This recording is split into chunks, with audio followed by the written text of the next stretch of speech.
Hello guys, narito na nga ang ating hot trending topics for today's video na kung saan Daniel Padilla bakit umaastang bodyguard na lang nitong si Catherine Bernardo.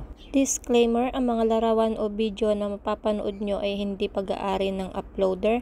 Ito ay ginagamit para sa isang impormasyon. Credits to the owner.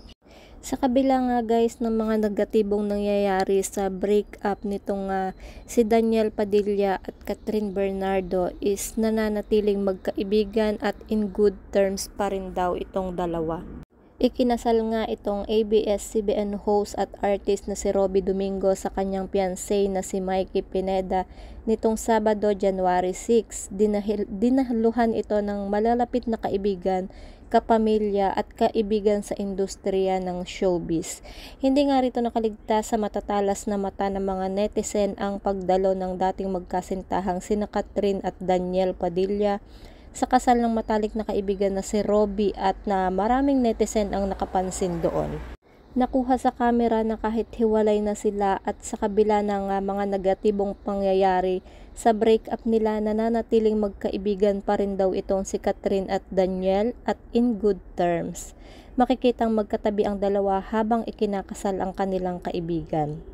At sa ilang photos na ibinahagi sa social media, kapansin-pansin na talaga namang laging magkatabi ang dalawa.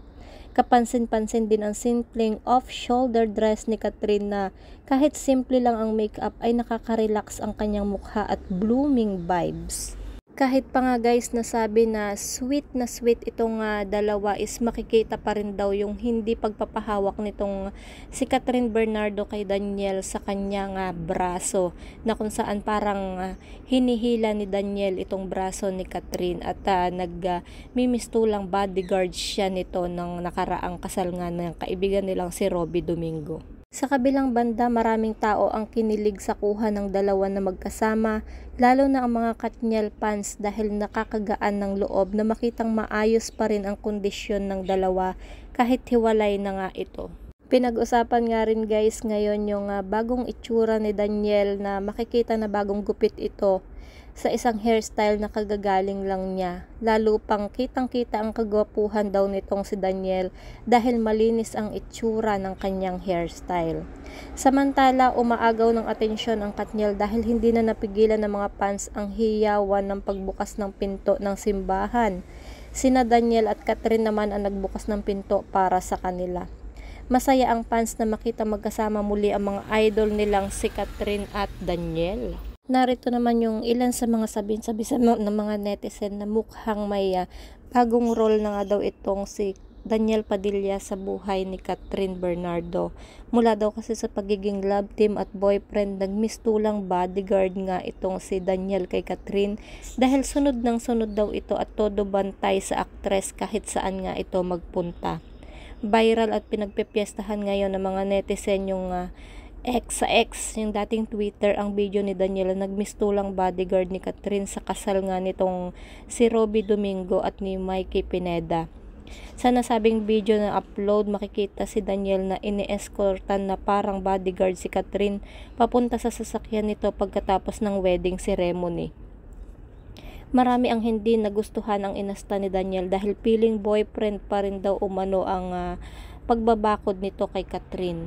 Giit pa ng ilang netizen, tila hindi alam ni Daniel ang salitang personal space at respect dahil sunod na sunod ang aktor kay Catherine na parang si Summer o aso. Kapansin-pansin din umano na parang naiilang si Catherine sa pagbabantay sa kanya ni Daniel. Komento nga ng ilang netizen, wow, may bagong bodyguard na pala si Catherine Bernardo. Tapos in-unfollow niya din yung bodyguard sa IG. Pero grabe, super awkward nung body language ni Kat.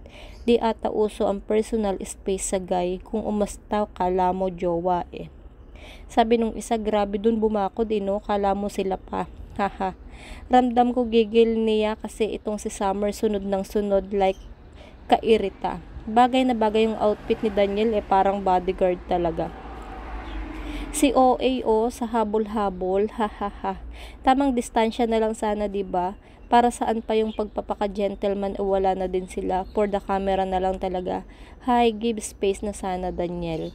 Sabi nga parang tuko kahit kapit ng kapit pa rin. Bigyan mo ng space si Kat, Diyos ko, ang feeling pa rin. Tama ginawa ni Kat, need talaga niyang mabura ang buhay niya, sa buhay niya.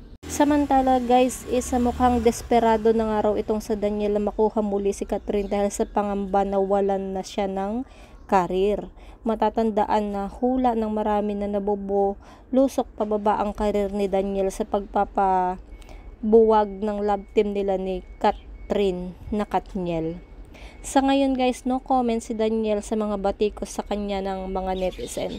Kayo guys, ano ang inyong mga reaction dito sa kumakalat na ito na wala daw space itong si Catherine kahit pa sinabing break na nga sila nitong si Daniel Padilla is hindi pa rin siya binibigyan ng space nitong si Daniel. Tara guys, pag-usapan natin, just comment down below at kung ano yung mga reaction nyo dito sa kumakalat na video na ito ni Daniel Padilla para kay Catherine. Kung hindi pa kayo guys naka-subscribe sa aking YouTube channel, kindly hit the notification bell, like and share. Maraming salamat sa walang sawang panunood.